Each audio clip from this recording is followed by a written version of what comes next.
Vamos entonces a dar parte a la segunda sección de la plática, pero antes de continuar, quisiera hacer una pequeña recapitulación. En la primera parte, como recordarán, habíamos hablado sobre los argumentos que San Agustín presenta para hablar de la imposibilidad de las palabras para comunicar el ser. La primera parte de los argumentos se centró en la relación entre signo y cosa. La segunda parte entre la relación entre signo y pensamiento. La tercera parte entre signo y verdad. Había una media que comentábamos que tiene que ver con la oscuridad y la ambigüedad. Bien, otra cosa importante para entender la segunda sección es que al menos a partir de lo que podemos revisar en De Magistro, para San Agustín, el aprendizaje viene a ser el paso, o aprender significa ir de la ignorancia al conocimiento. Si bien no todo aprendizaje conlleva o resulta en conocimiento, si se hace bien el proceso, de eso vamos a hablar en esta segunda parte, se puede ganar cierta información que se puede guardar en la memoria y que en el futuro puede servir para conocer más cosas o para confirmar estas creencias. Bien, pues vamos entonces con la segunda parte. Entonces, a partir de la primera parte, uno podría pensar que los argumentos son bastante escépticos, pero bueno, como ya adelantaba la sesión anterior, en la primera parte, lo anterior o todos estos argumentos no implican necesariamente que el lenguaje no tenga una función en el proceso de enseñanza, en el proceso de aprendizaje. Básicamente todo apunta a que la responsabilidad del aprendizaje es principalmente del oyente o del alumno. Entonces, la transmisión O sí, la transmisión de información, la enseñanza por medio de palabras, va a exigir en un primer momento que el oyente crea. Y esta es la parte importante de esta segunda sección. Bien, entonces una vez que el oyente cree en las palabras, este inicia un proceso de búsqueda en el que va a tratar de poner a prueba o indagar acerca de lo que las palabras le intentan decir. Entonces, básicamente podremos decir que eh, en De Magistro, San Agustín va a presentar una forma bastante, vamos a decirlo así, em, vamos a decirlo así, va a ser análoga, va a presentar una forma análoga a como lo hace en Contraacadémicos, va a presentar una forma muy modesta, una forma de superar el escepticismo.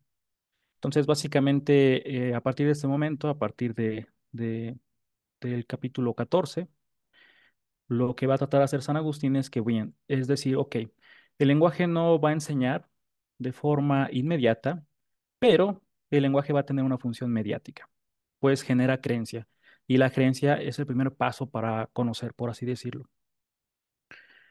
Entonces, en ese sentido, vamos a decir que, al menos a partir de lo que se dice de Magistro, si bien en contraacadémicos, por ejemplo, San Agustín argumenta contra los escépticos por medio de las verdades matemáticas, por ejemplo, por medio de las verdades subjetivas, que aunque son falibles, parecen ser, eh, digamos que válidas desde una perspectiva, digamos, epistemológica.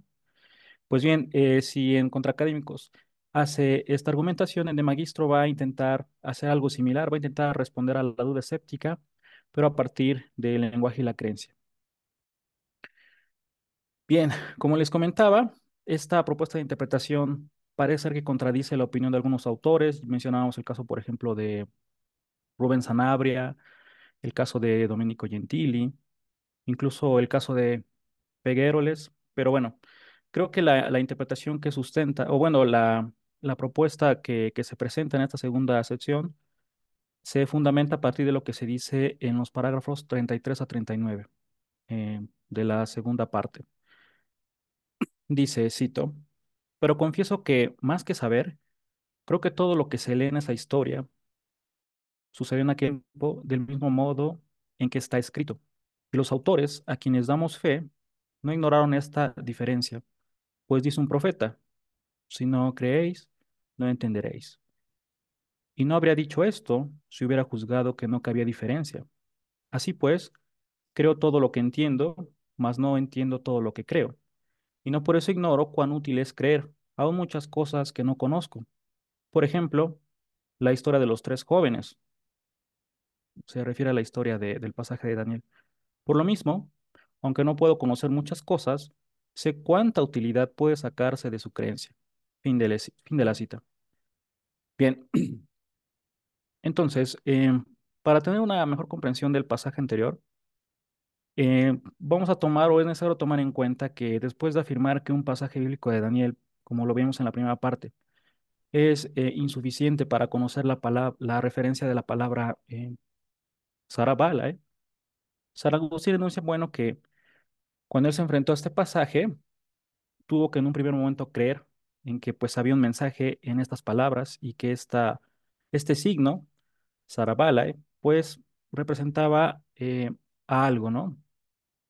Entonces, a partir de la cita se puede ver que dentro del contexto del Magistro, para un proceso para que sea el proceso de conocimiento, el proceso de aprendizaje, el primer seguir, pues es creer en las palabras para saber qué es lo que vamos a indagar o qué es lo que tenemos que buscar. Entonces, como lo habíamos visto hasta ahora, la palabra Sarabalae, pues no va a ser suficiente para mostrar lo que la cosa significa. Debido a esto, si San Agustín o cualquiera que escuche esta palabra quiere aprender el significado de este signo, necesita en primer momento creer que Sarabalae es un signo, no es un simple sonido sin más, y que además de ser un signo, pues tiene un significado que se puede conocer. Además de esto, es necesario de algún modo creer que la persona que ha escrito esto quiere dar testimonio de algo que sucedió o quiere dar a conocer algo que él considera importante. En este sentido, la creencia desde el contexto del de Magistro implica muchas cosas, además de las que yo he mencionado. Implica creer en que la comunicación puede funcionar, por ejemplo. Y si uno justifica o si uno cree en que la comunicación puede funcionar, una vez que ya concedemos esa creencia, por así decirlo, podemos ahora ir un paso más y justificar una posible búsqueda del conocimiento. Si ya he creído que la comunicación puede funcionar, ya he creído que la persona que me habla o la persona que escribió tal pasaje no miente, sino que intenta transmitir algún hecho que él considera importante, bueno, ahora puedo yo empezar a saber cómo es que yo puedo hacerme dueño de esta información y volverla a conocimiento. En ese sentido, además de esto, pues la búsqueda del conocimiento va a requerir que, pues además de que se crea que la comunicación es posible, que pues el conocimiento puede ser posible y que es probable que lo alcance. Eh, en el trabajo, en la obra de Agustín, la memoria va a tener un papel importantísimo. Entonces, de algún modo, a más información, a más creencia en la información que nos transmiten los demás, a más que tenemos esto, hay más posibilidades de poder verificar todo esto. Y pues a más posibilidades podríamos adquirir más conocimiento, ¿no? Según esta lógica bastante modesta del de Magistro. Entonces, si se desconoce, regresando al tema, si se desconoce la palabra y su referencia, entonces el aprendizaje de esta nueva palabra depende inicialmente de la creencia en la comunicación de quien me la dice. Eh, Esto podría resultar un problema eh, debido a lo siguiente. Eh, Cuando alguien, digamos que en este caso, regresando al ejemplo de San Agustín, él hace referencia a una palabra que él desconoce, pero dice que en un principio él tuvo que creer en que era una palabra que podía ser conocida y que transmitía algo. Entonces, él tuvo que creer, sin embargo, ¿qué pasa o en qué estatus epistémico podría estar esta creencia inicial? Pues vamos a decir que esta creencia inicial se encuentra en un estatus de información no verificada. Se almacena en la memoria y queda como información no verificada hasta que se tengan los elementos necesarios para poderla verificar. Y en ese momento que se verifica, esta información adquiere una mejora epistémica.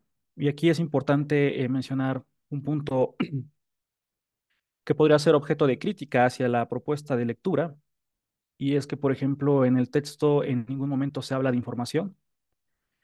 Este es un concepto que, bueno, es contemporáneo y podría, digamos, que ser un punto débil de la propuesta. Sin embargo, podríamos también hablar de una creencia no verificada o una creencia inicial. Sin embargo, si queremos precisarlo, comprender un poco mejor a qué se refiere San Agustín con esto, podría ser válido usar el concepto de información o la expresión de información no verificada. Bien, como les comentaba, hay un problema acá en esta sección del de Magistro, porque San Agustín no ahonda o no hace explícitas las razones o la forma en la que la creencia y el entendimiento se coordinan para generar conocimiento. Esto no es abordado en el de Magistro, pero bueno, como ya os comentaba, podríamos a partir de esto distinguir entre lo que podríamos llamar creencia ciega o creencia inicial y creencia dialógica. Entonces, en el primer caso, el agente epistémico o el oyente, digamos que no está obligado a poner en cuestión el objeto de su creencia. En el segundo caso, que es precisamente de lo que se habla en el de Magistro, es necesario poner a prueba esa información y pues implementar un diálogo con uno mismo o con los otros para poner a prueba los contenidos de esta creencia. Entonces, a pesar de que podríamos hablar de una creencia ciega y que esto podría ser hasta cierto punto peyorativo, no es algo necesario o no necesariamente tendría que ser peyorativo porque, bueno, para gran parte de los pensadores cristianos va a haber cierto conocimiento que es revelado y que no se pone a prueba, ¿no? Va a haber algunas propuestas de poder llegar a él de forma racional, pero bueno, no es un requisito, ¿no? Parece ser que cuando hablamos o cuando se habla de creencia ciega, podríamos estar hablando o podemos estar refiriéndonos em, a esta idea, ¿no? De verdades reveladas que no necesariamente tienen que ser puestas a prueba o tienen que ser investigadas, ¿no? Filosóficamente.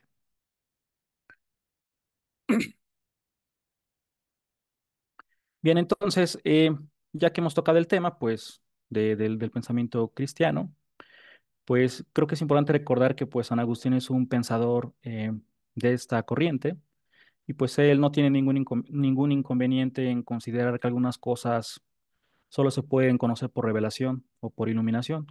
Él no tiene problema con esto. La verdad revelada sería un ejemplo de esto. Pero, y curiosamente, esto es lo que a veces no se llega a entender. Por lo regular, los historiadores de la filosofía tienden a pensar que del hecho de que los filósofos medievales de corriente cristiana acepten que hay conocimiento que se puede aceptar sin más, a partir de esto deducen que el pensamiento medieval o el pensamiento cristiano es irracional.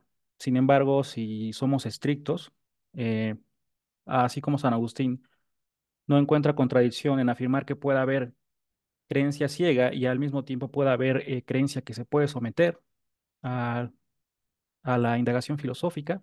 Así como San Agustín no tiene problemas en aceptar esto, la mayor parte de los pensadores cristianos tampoco van a tener un inconveniente con esto. Em, Parece ser que en este sentido algunos historiadores del pensamiento filosófico no entienden que puede ser consistente mantener esta postura. Bien, vamos a continuar. Como ya les había comentado, habría que hacer solamente una pequeña aclaración entre la diferencia entre información y conocimiento. Insisto, esta distinción sería más contemporánea y no está presente en el diálogo, pero me parece que si echamos mano de esta relación, podríamos llegar a una comprensión más adecuada del diálogo. Una vez dicho esto, vamos a decir que la información estará relacionada con las simples percepciones fácticas, mientras que el conocimiento implica una mejora epistémica, incluso diríamos una consistencia, implica una consistencia entre un conjunto de percepciones y creencias, por así decirlo. Porque, y esto implica en cierto modo una mejora epistémica. ¿Por qué? Puesto que, de acuerdo a lo que hemos visto en el diálogo, requiere de un conocimiento no un conocimiento, requiere de un procedimiento más complejo para consolidarse. Entonces, mientras que, por así decirlo, las percepciones sensoriales eh, se aceptan sin más, para que esas percepciones se vuelvan conocimiento se requiere de un proceso o de un procedimiento más complejo en el que se tenga una cierta consistencia entre otras, por ejemplo, percepciones y creencias o conocimiento que el ser humano, o en este caso el agente epistémico, ya cuenta en sí, ¿no?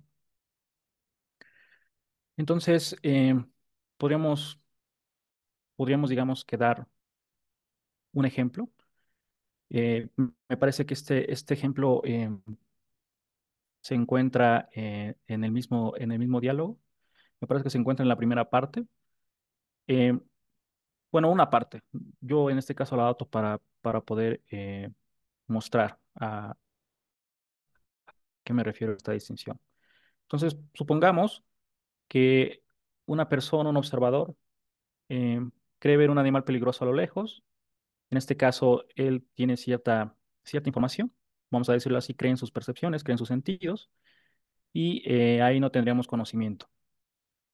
¿Qué tiene que pasar para que se vuelva conocimiento? De una forma bastante, vamos a decirlo así, bastante simple, podríamos decir que para que esto se convierta en conocimiento, la persona o el observador tiene que cerciorarse de si sus percepciones son correctas.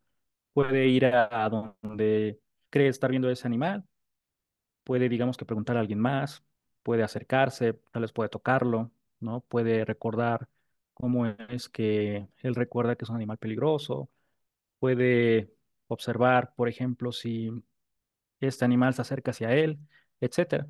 Entonces, entre más percepciones, entre más información tenga sobre el hecho que quiere investigar, bueno, él tendrá más condiciones para poder sacar una deducción que sea hasta cierto punto válida, ¿no? Entonces, se encontraría la diferencia entre información sin más y conocimiento, de una forma bastante reduccionista, pero bueno, eh, en esto consistiría la diferencia.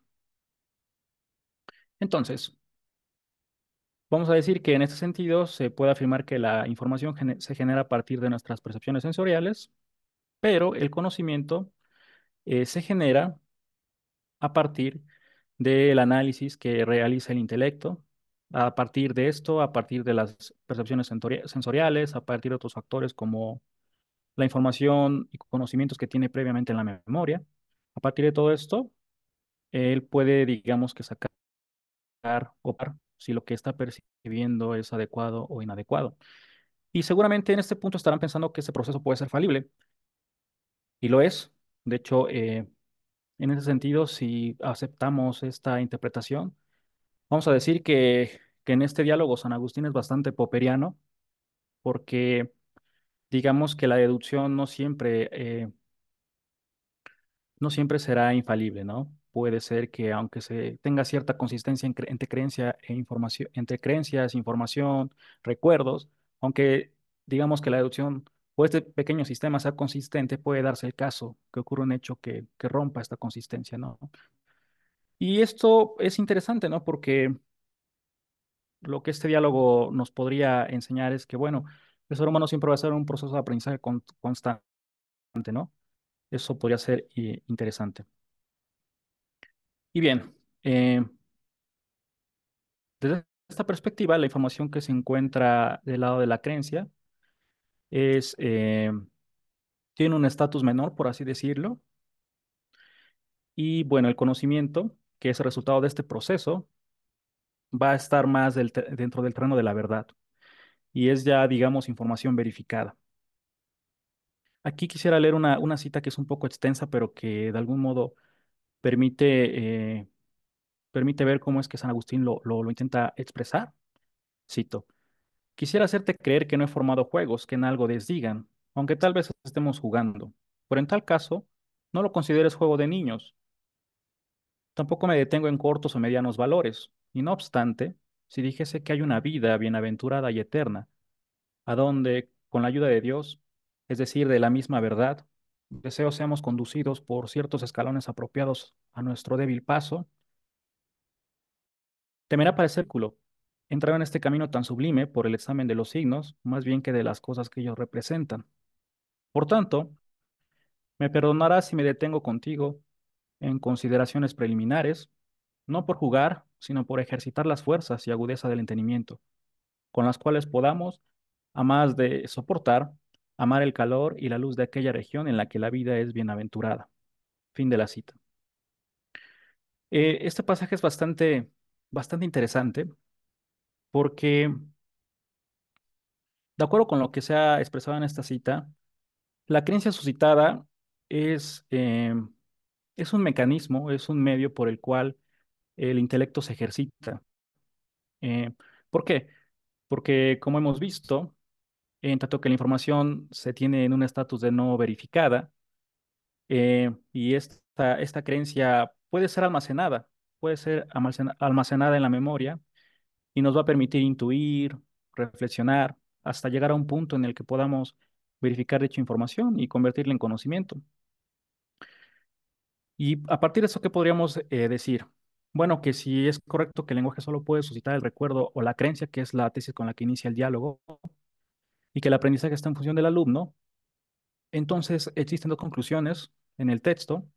Me parece que esto es eh, algo que podría ser interesante, una propuesta de lectura que podría ser analizada en futuras pláticas. Hay una conclusión explícita y otra implícita. La conclusión explícita, que es con la que acaba el diálogo, es que Dios es el único maestro. ¿Por qué? Porque, bueno, ya hemos visto que las palabras del maestro pues no pueden enseñar de una forma inmediata, sino solamente, de una forma inmediata, sino solamente mediata, por así decirlo. Esta conclusión, digamos que es la evidente, ¿no? Pero hay otra conclusión implícita, y esta conclusión es que el texto agustiniano solo nos puede persuadir o hacer creer que las palabras no enseñan, dejando a nosotros, al lector, la tarea de comprobar por nosotros mismos si esto que hemos leído es verdad o si esto que el diálogo propone es verdad. Y esto, digamos que se apoya en la siguiente cita. Pero dime tu parecer sobre todo esto que acabo de decir, porque si ves que es verdad lo que he dicho, preguntando sobre cada uno de los juicios, hubieras dicho que lo sabías. Ya sabes, pues, de quién lo has aprendido, y no ciertamente de mí, puesto que si te pregunto, responderías a todo. Si al contrario, no conoces que esto es verdad, no te hemos enseñado ni él ni yo. Yo porque nunca puedo enseñar, él porque tú no puedes aprender todavía. Y bien, puesto que se ha definido a la enseñanza como este proceso en el que el ser humano va de la ignorancia al conocimiento, podemos cerrar esta sección afirmando que la función del lenguaje en el proceso de conocimiento de la verdad o en el proceso de aprendizaje es principalmente evocador. El lenguaje en ese sentido tiene una función evocadora, pero no por esto tiene una función menor. Eh, de este modo, pues vamos a decir que las palabras permiten recordar las cosas que ya conocemos, también nos permiten o nos amonestan para que busquemos la verdad o busquemos verificar aquello que se nos es comunicado, aquello que podríamos tal vez encontrar en las cosas mismas. En ese sentido, pues ya se entenderá mejor que las palabras solo producen creencia y con esto se inicia, digamos, que la creencia es parte fundamental del conocimiento. Solo quisiera agregar una cosa extra, algo que también se deja ver en el texto y que por motivos del tiempo ya no me ha dejado, ya no he podido, digamos, que abordarlo, es que a partir de lo que vamos leyendo, para San Agustín, la creencia juega un papel importante en la vida. Esto no lo dice en el de Magistro, lo dice en otros textos, lo dice en Confesiones. Por ejemplo, él dice que cuando nosotros nacemos, creemos, por ejemplo, en nuestros hermanos, le creemos a la gente que, pues, la gente que nos rodea son hermanos, son nuestros padres. Él dice, le creemos a las nanas, ¿no? Que nuestra familia es nuestra familia. Y en realidad él menciona que, si recuerdan una sección en la que leíamos que em, creo todo lo que entiendo, mas no entiendo todo lo que creo, si lo ponemos en un diagrama de Venn, o si establecemos un conjunto, a partir de eso se desprende que el conjunto de la creencia es mucho mayor que el del conocimiento. Y podríamos decir que la creencia es una parte importante de la vida y no siempre estamos conscientes de ello. Em, y bueno, con eso me gustaría terminar. Perfecto, estimado Adrián. Pues yo te he comentado que este tipo de reflexión puede llevarse a otros campos que serían sumamente sugerentes llevarlos a un tratamiento crítico a través de este tipo de lecturas de San Agustín.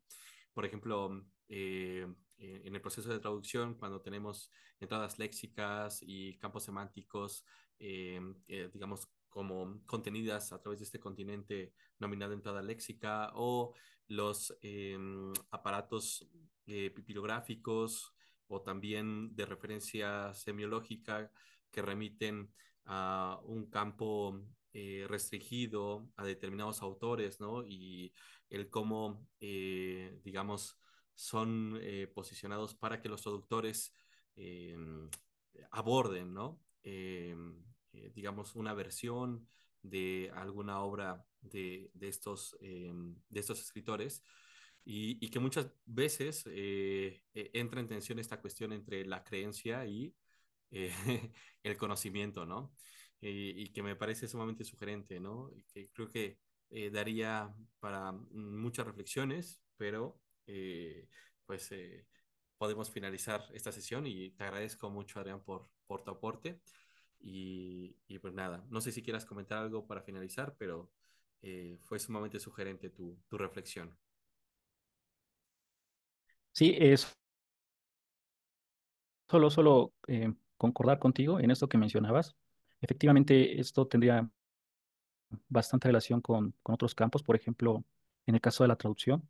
Es curioso, ¿no? Que algunos traductores mencionan, sobre todo cuando se los dicen a los principiantes, a los que van iniciando, que en realidad una mala traducción depende mucho del diccionario que uses, pero no, digamos que el diccionario no lo sería todo dentro de este proceso de traducción, puesto que si hemos seguido los argumentos de San Agustín, pues vemos que el proceso puede ser falible, ¿no? Y como traductor creo que es importante estar conscientes de esa falibilidad del proceso, ¿no?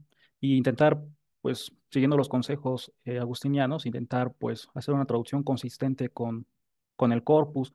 Y no solo con el corpus, ¿no? Porque puede pasar que cierto autor use el término de una forma en tal obra y en otra obra no lo usa casi igual, ¿no? Entonces, más que con el corpus debe de haber una consistencia. Bueno, creo que sí debe de ser considerado el corpus, pero principalmente la consistencia debe de ser con el texto mismo.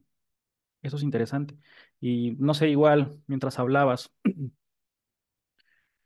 me vino a la mente, ¿no? Esto que se mencionaba en la primera sesión, eh, la primera parte del texto, eh, se me hace muy similar. Parece ser que es una especie de eco, ¿no? De lo que menciona, por ejemplo, Stephen Krashen en su cuarta tesis, me parece la tesis de la entrada comprensible, ¿no? Que solamente se puede aprender algo en el momento en el que se entiende el mensaje. Y esto, o sea, yo cuando, ahora que estabas hablando, me vino a la mente y lo relacioné con los argumentos que se dieron en la primera parte. Entonces creo que sí podría ser interesante, a pesar de que es un autor del siglo cuarto, creo que podría ser interesante darle una lectura desde nuevas perspectivas. Perfecto, estimado Adrián, muchas gracias.